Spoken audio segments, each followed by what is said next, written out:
올 한 해 여러분들은 어떠한 기대감을 가지고 살아가십니까? 그리고 그 기대감으로 또 이 신년을 보내고 계십니까? 한 가지 질문을 드리도록 하겠습니다. 누군가가 여러분들에게 선물을 준다라고 했을 때, 그 선물이 무엇인지를 아는 것이 더 기대감이 드시겠습니까?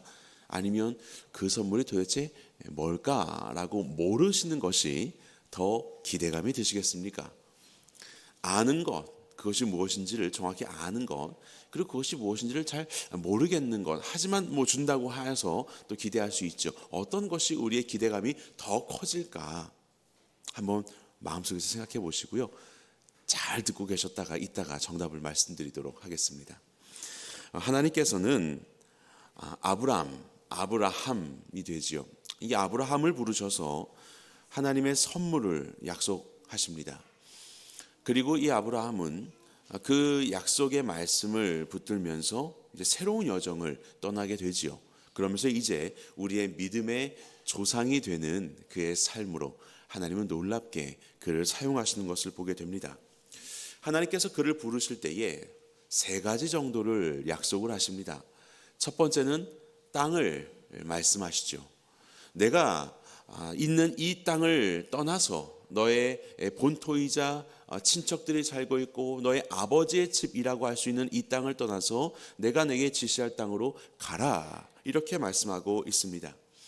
하나님께서 보여주시는 그 땅이 어디인가? 그것은 바로 가나안 땅입니다. 우리가 읽은 12장 1절에는 가나안이라는 명칭이 나와 있지 않지만 바로 이전에 11장 31절을 보게 되면 바로 그가 가나안 땅을 향하여 가고 있었다라고 알 수 있고, 그리고 이후에 신약 성경에서 사도행전 7장을 보게 되면 스데반이 설교를 하게 되는데 바로 아브라함이 갈대아 우르에 살고 있다가 하나님께서 그를 만나셔서 가나안 땅으로 가라고 말씀하셔서 이제 갔다라고 그렇게 말씀하고 있어요. 그러니까 바로 이 아브라함은 하나님이 주실 땅이 어디인지를 알았습니다. 그것은 바로 가나안 땅이라는 것입니다. 그런데 그 가나안 땅까지 어떻게 가야 할지는 모르는 거죠. 어떠한 경로로, 어떠한 일정으로, 그리고 그 속에서 무슨 일이 있을지 그는 알지 못한 채 그 목표를 향하여서 떠나기 시작했던 것이에요. 뭐 우리로 따지면 내비게이션이 있는데 목적지를 설정했는데 도대체 어떻게 가라고 하는 건지를 안 알려주는 내비게이션, 뭡니까? 의미가 있습니까? 그렇게 생각해 볼 수가 있겠지요. 하지만 한 가지 알 수 있는 것은 있습니다. 내비게이션을 통해서 내가 어디에 있는지는 아는 겁니다. 내비게이션이 나를 알고 있구나, 나의 상태를 알고 있구나. 그렇게 하나님께서는 이 모든 여정과 그리고 불확실함 속에 있는 아브라함이지만 그와 함께 하시고 말씀하시는 하나님으로서 그에게 약속하시며 가나안 땅을 가라라고 말씀하고 계십니다. 자, 두 번째 약속이 있습니다. 그것은 바로 자녀를 주겠다라는 것입니다. 본문의 2절을 보니까 내가 너로 큰 민족을 이루고 내게 복을 주어 내 이름을 창대하게 하리니 너는 복이 될지라, 이렇게 약속을 하십니다. 본래 아브라함에게는 자녀가 없었죠. 그의 처인 사라와 아무런 자녀가 없었던 바로 그런 가정이었습니다. 그런데 하나님께서는 그 땅을 너에게 줄 건데 네 자손에게도 줄 것이야 라고 이야기를 하시죠. 그러니까 그 땅을 차지할 이 자손들, 후손들, 그래서 많은 사람들, 나중에는 하늘의 별을 보여주시고 바닷가에 모래알, 이 수많은 자녀들의 아비가 된다라고 그렇게 약속을 해 주셨습니다. 자녀가 그렇게 번성할 것이다. 그런데 우리가 잘 알고 있는 것처럼 사실 아브라함의 수명이 175세입니다. 100세가 되었을 때에 이삭을 낳게 되죠. 물론 마음의 성급함으로 인하여서 이삭 이전에 이스마엘을 낳게 되지 않습니까? 이스마엘을 낳았고 그리고 정말로 사라와의 사이에서 이삭을 낳았습니다. 그리고 나중에 이제 사라가 죽게 된 다음에 그두라라고 하는 여인을 통해서 6명의 아이를 또 낳게 되거든요. 그렇게 해서 뭐 따져봤자 8명이고 사실은 본래의 처로부터 낳은 아들은 하나이지 않습니까? 그렇게 이삭을 낳았는데 이삭이 또한 야곱을 낳는 에서와 야곱을 낳게 되는데 그것도 굉장히 늦게 낳아요. 거의 60세나 돼서야 이 낳게 되니까 아브라함은 거의 자기가 죽기 직전에 100세에 이삭 낳고 그리고 이삭이 60세가 되어서야 에서와 야곱을 낳았으니 거의 죽기 15년 전쯤에 이제 자기의 혈통으로 인하여서 그 약속의 자녀가 사라로 인하여서 낳은 손주 둘, 뭔가 큰 민족을 이루고 많은 별들을 상상하기에는 여전히 그 분명한 목적지는 무엇인지 알겠는데 사실 내 삶에서의 여전히 가능성이 없는 그런 모습을 죽는 순간까지 바라보며 그는 살았었던 것이죠. 물론 사라와의 사이에서 자녀를 주셨다라는 것은 매우 큰 기적이지만 하나님의 약속을 생각하기에는 너무나도 멀어 보이는 여전히 부족함이 있었죠. 세 번째는 바로 복입니다. 3절에 보니까 너를 축복하는 자에겐 내가 복을 내리고 너를 저주하는 자에겐 내가 저주하리니 땅의 모든 족속이 너로 말미암아 복을 얻을 것이라 하신지라. 도대체 무엇이 복인가? 나를 통해서 땅의 모든 족속이 복을 누린다고 하였는데 이미 여전히 가나안 땅에는 도착했지만 내 땅이 아니고 그리고 아브라함이 고백한 것처럼 나는 당신들 가나안 땅에 이미 거류하고 있었던 사람들이 있었기에 나는 당신들 중에 나그네요. 내가 거류민이라. 이 땅은 내 땅이 아니니까 내가 나그네예요. 하나님이 주신다고 한 그 땅에 왔지만 난 여전히 나그네. 자녀들에 대한 것도 그 연약함 속에 있는데 도대체 어떻게 땅의 모든 민족이 나로 말미암아 복을 누리게 될 것인가? 도대체 이 복이란 그 실체가 무엇이지? 어떻게 이 양상이 나타나게 될 것인가? 목적지는 모든 족속의 복, 하지만 여전히 보여지지 않는 상황들이 그들 가운데 있었죠. 주셨다는 그 가나안 땅도 나중에 아내가 죽고 나서 그 아내를 매장하기 위해서 구입한 막벨라굴 그 언저리의 땅, 그 무덤 정도밖에 없는 바로 그런 상황 속에서 도대체 어떻게 온 땅의 민족이 나로 말미암아 복을 누리게 된다는 것인가? 이 복에 대한 약속마저도 목적지는 있지만 그 과정들이 전혀 보이지 않는 상황이었던 것이에요. 하나님이 주신 세 가지 약속, 땅을 주시겠다, 수많은 자손을 주시겠다, 그리고 모든 민족들의 복이 되게 하겠다라는 이 세 가지 약속 모두 공통점, 주신다고는 했는데 보여지지가 않더라. 바로 그런 상황이었던 것입니다. 그럼에도 불구하고 아브라함은 길을 떠납니다. 어떻게 떠날 수 있었을까요? 어떻게 그 모든 여정들을 감당할 수 있었을까요? 도대체 그가 살고 있었던 삶이 그렇게 지긋지긋했었나? 그래서 뭐라도 좋으니까 떠나고 보자라고 생각을 했었나? 아니요. 그는 메소포타미아 문명 쪽에 있는 갈대아 우르라고 하는 아주 크고 발달된 도시 속에 살고 있었던, 아마 우리가 보기에는 부자였던 것 같습니다. 그의 삶이 그렇게 어려운 삶은 아니었던 것 같습니다. 그럼에도 불구하고 그는 떠납니다. 목적지는 알지만 과정은 알지 못한 채, 그리고 여전히 그의 삶에서는 그 과정들이 완벽하게 계산이 되지 못하는 바로 그러한 상황들을 맞이하지만 그는 끝까지 주님 앞에서 살아갑니다. 자, 여기에서 아까 드렸던 질문의 답을, 적어도 제가 생각하는 답을 말씀드리겠습니다. 누군가가 우리에게 선물을 준다고 했을 때 그 선물이 무엇인지를 다 아는 것이 내가 더 기대감을 가질 수 있을까? 아니면 그것이 무엇인지를 모르는 것이 더 기대감을 가질 수 있을까? 혼자 제가 그 질문을 던져놓고서 정말 고민 많이 해봤거든요. 이게 답일 수 있을 거야 라고 답정남이 돼서 나름대로 정해놓고 막 고민을 해봤는데 사실 둘 다 누가 더 큰 기대감이냐라고 하기에 나름대로의 장단이 있기 때문에 우열을 가릴 수 없더라고요. 그래서 제가 내린 정답은 이거였습니다. 그것을 약속한 사람을 신뢰할 수 있는가? 바로 여기에 달려있는 겁니다. 그것이 무엇인지 알고 모르고가 중요한 것이 아니라 내게 선물을 주겠다고 말씀하신 그분이 정말로 내가 신뢰할 수 있다면 너무나도 기대가 될 겁니다. 하지만 내가 신뢰할 수 없어요. 그러면 제 아무리 로또 복권을 나에게 준다 하더라도 그 목표는 뭐 어마어마한 금액의 액수라고 하더라도 신뢰할 수 없지 않습니까? 그렇기 때문에 그것은 아무런 의미가 없는 겁니다. 알든지 모르든지 이것이 중요한 것이 아니라 내게 약속한 그분이 누구인가, 정말로 그분을 내가 신뢰할 수 있는가. 자, 어떻게 아브라함이 바로 이렇게 하나님의 말씀을 쫓아서 그의 여정을 나아갈 수 있었을까? 어떻게 하면 우리의 이 한 해의 삶 속에서 하나님이 내게 무엇을 행하실 것인지, 때로는 이것이 그려지기도 하고 분명한 말씀 속에서 마음의 확신으로 주시기도 하여서 바로 그 일을 바라보면서 이 한 해를 살아갈 수도 있지만, 어떤 부분들은 하나님이 도대체 이 일을 어떻게 이루어 가시는 거야, 언제 이루어 가실 거야, 주님의 그 목표도 잘 모르겠고 때로는 그 일정도 잘 모르겠는 그런 상황들이 우리 안에 펼쳐질 수 있지만, 우리가 이 한 해를 하나님 손 붙잡고 살아갈 수 있는 이유는 바로 그 하나님이 누구시냐, 나에게 누구시냐, 거기에 달려있는 것이죠. 첫 번째, 아브라함이 이와 같이 믿음의 걸음을 할 수 있었던 이유는 목표보다 부르심을 붙들었기 때문입니다. 목표보다 부르심을 붙들었기 때문에, 그것을 주실 거야, 그렇게 할 거야, 목표를 붙잡다 보면 이스마엘을 낳는 실수를 범하기도 합니다.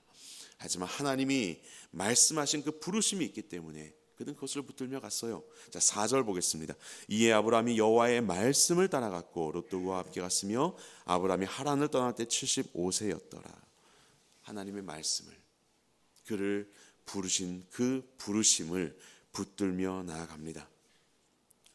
그는 그 나아가는 여정 속에서 자신을 부르신 하나님이 계시기 때문에 가나안 땅을 향해 가는 내비게이션, 지도를 의지하지도 않고 사람들을 의지하지도 않고 또 그것이 보여주는 어느 정도의 가능성을 의지하지도 않습니다. 부르신 분이 하나님이고 그분이 나와 함께 하시며 적어도 계속해서 말씀하시며 인도하시는 분임을 신뢰하기 때문에 아브라함은 바로 이 길을 갈 수 있었어요. 우리의 삶도 마찬가지입니다. 이 한 해에 어떠한 기대감으로 살아가십니까? 과연 내가 성공할 수 있을까? 이루어낼 수 있을까? 라고 하는 가능성으로 인하여서 무언가를 계획하고 살아가십니까? 성도는 가능성을 가지고 살아가는 존재들 아닙니다. 하나님의 부르심이라면 그 부르심을 붙잡고 가는 자들이 성도인 것이에요.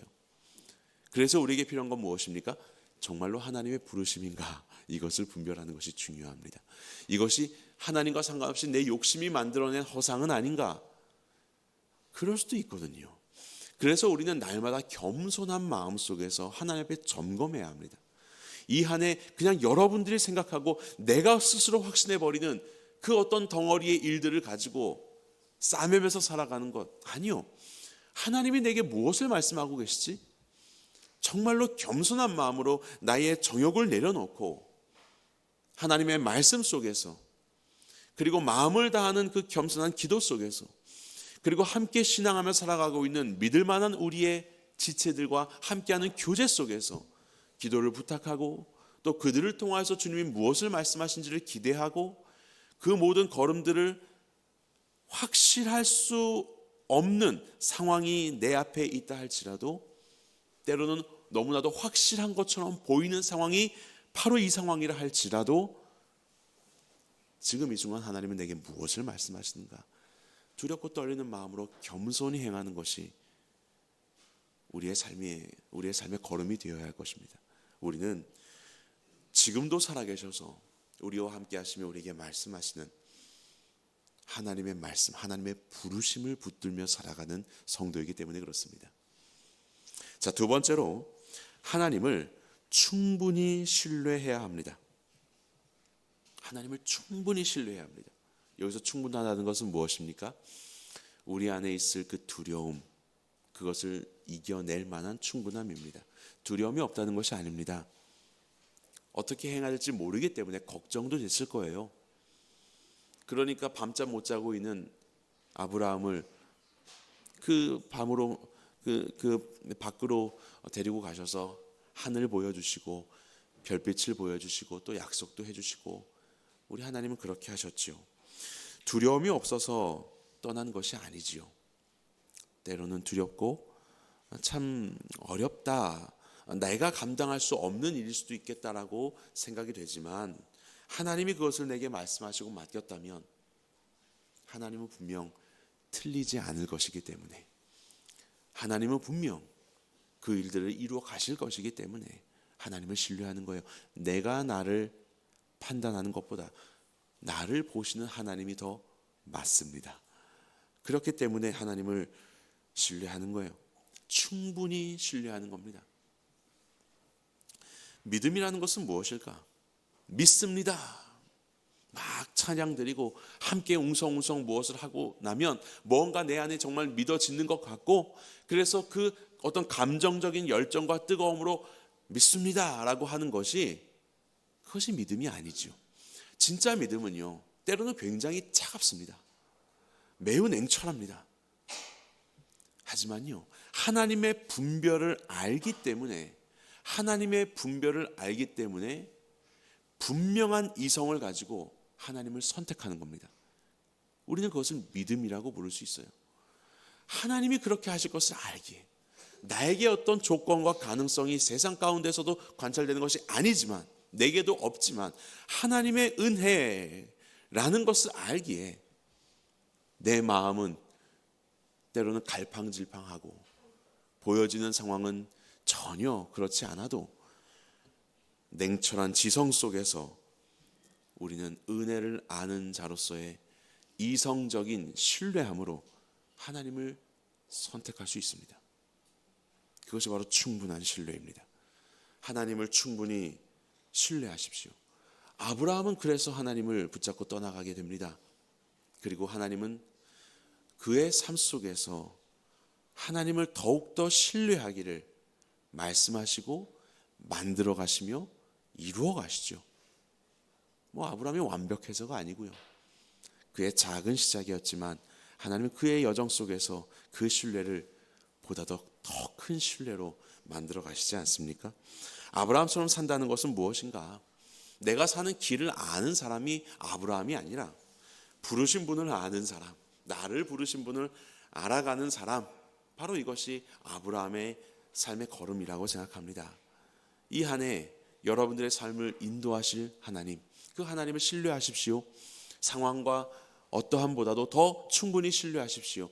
그 하나님을 알아가고 더 신뢰하고, 또 그 속에서도 우리는 때로 연약함을 보이기도 하지만 그 속에서도 우리를 신실함 가운데 인도해 가시는 하나님을 또한 경험함으로 그 하나님을 더 깊이 알아가 더 신뢰하는, 바로 그러한 아브라함과도 같은, 바로 그러한 이 한 해가 되기를 간절히 소망합니다.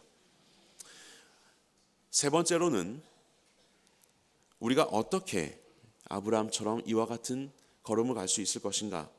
예배를 세우는 자가 되어야 합니다. 예배를 세우는 자. 아브라함은요, 그의 가는 여정 속에서 그가 했었던 일은 제단을 쌓는 일이었죠. 내가 여기서 정착하는 것인가, 이런 것이 아니라 가는 곳에서 하나님을 기억하고 제단을 쌓고 하나님을 예배하는 삶을 살았었던 자가 바로 아브라함이에요. 그래서 이스라엘의 족장의 길이라고 하는데, 그 아브라함이 다녔던 그 여정들, 족장의 길, 그 여정마다 아브라함은 하나님을 예배하였습니다. 이것이 바로 인생을 살아가는 우리의 삶의 걸음의 모습이에요. 바로 그곳 속에서, 그 지점 속에서 하나님을 생각하는 것, 그리고 하나님의 그 말씀을 붙들기 위해서 아버지께 집중하는 것, 그리고 바로 그 하나님을 예배하는 것, 이것이 바로 이 땅을 살아가고 있는 우리의 삶의 모습이어야 한다는 것을, 이 여정이어야 한다는 것을 우리는 기억해야 할 것이에요. 하나님이 내게 허락하시는 풍요, 하나님이 내게 허락하실 어떤 만족, 그것이 우리의 인생의 목적 아닙니다. 더 많은 것들을 주시겠지, 이렇게 하면은, 그래서 최종 목적은 누림, 그것들을 가지고 그냥 그 안에서 내가 먹고 마시고 즐거워하고 아무 걱정 없이 살아가는 삶, 이것이 우리의 이 땅에서의 목적이 아니라는 것을 아십시오. 우리는 하나님을 찬송하기 위해서 지어진 존재입니다. 하나님을 예배하기 위해서 지어진 존재입니다. 하나님이 허락하시는 것들이 있다면 그것으로 감사하며 하나님 앞에 예배하고, 때로는 하나님께서 굽이도는 길을 허락하신다면 그 어려움 속에서 또한 하나님의 뜻을 묻고 그분의 부르심을 알아가며 붙잡기 위하여서, 그리고 그 하나님을 부르신 그분을 더 풍성히 신뢰하기 위하여서 우리는 하나님을 예배해야 합니다. 예배한다는 것이 무엇이에요? 엎드려 예를 갖춘다는 것이죠. 하나님을 인정하는 겁니다. 하나님을 인정하고 하나님이 말씀하시도록, 그리고 이 모든 상황 속에서 하나님이 드러나시도록, 하나님이 드러남은 그분은 영광스러운 분이기 때문에 하나님이 영광 받으시는 것이거든요. 내 삶의 그 높은 곳이나 낮은 곳이나 하나님이 드러나셔서 영광 받으시도록 하나님을 예배하는 삶.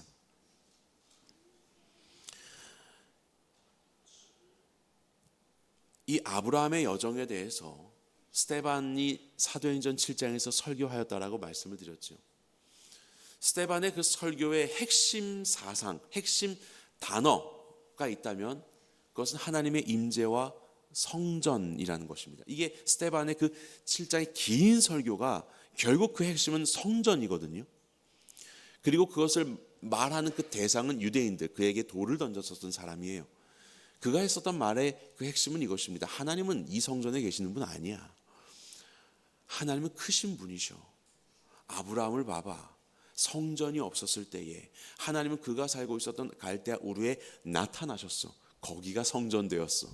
나타나셔서 임재하셨고 그와 함께 하셨고 말씀하셨고 그를 인도하셨고 그의 걸음마다 하나님은 그렇게 함께 하셨다. 이것이 성전의 그 제의와 그 법 속에서 스스로 매여 있었던 유대인들에게 참된 성전은 하나님이 함께 하시는 바로 거기야. 우리는 바로 그런 신앙으로 살아야 해라고 말했던 것이 이 스데반의 설교였거든요. 그들의 성전 신앙을 완전히 깨버렸던 것이죠. 이것이 보여주는 것이 무엇입니까? 아브라함의 그 모든 여정마다 하나님은 함께 하셨다는 겁니다. 바로 거기가 성전이 되었다는 것입니다. 바로 그때에 우리는 이 걸음을 걸을 수 있는 것이죠. 여기에 놓고 홀로 가는 것이 아니라 바로 그곳에 하나님이 함께 하시기 때문에 도대체 어디로 가야 할지 모르는 그 부족한 상황이라고 할지라도 바로 거기에 하나님이 함께 하시기 때문에 하나님의 뜻을 묻고 그리고 한 발 한 발 내어디딜 수 있었던 것이죠. 하나님은 우리의 이 한 해의 삶 속에서도 바로 그와 같이 함께 하실 것입니다. 내일 일은 몰라요. 최종 목적은 알죠. 하지만 내일 일은 몰라요.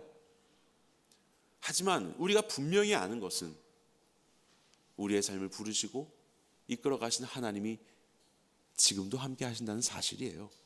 이거 분명히 알고 있잖아요. 그러면 그 상황 속에서 우리는 엎드려 주님을 예배하고 주의 뜻을 묻고 주여 주의 뜻을 드러내소서, 이것으로 영광 받아 주옵소서, 내 삶의 걸음이 하나님의 뜻을 드러내는 걸음 되게 하소서, 이것으로 영광 받아 주옵소서. 이것이 우리 성도들의 삶의 목적입니다.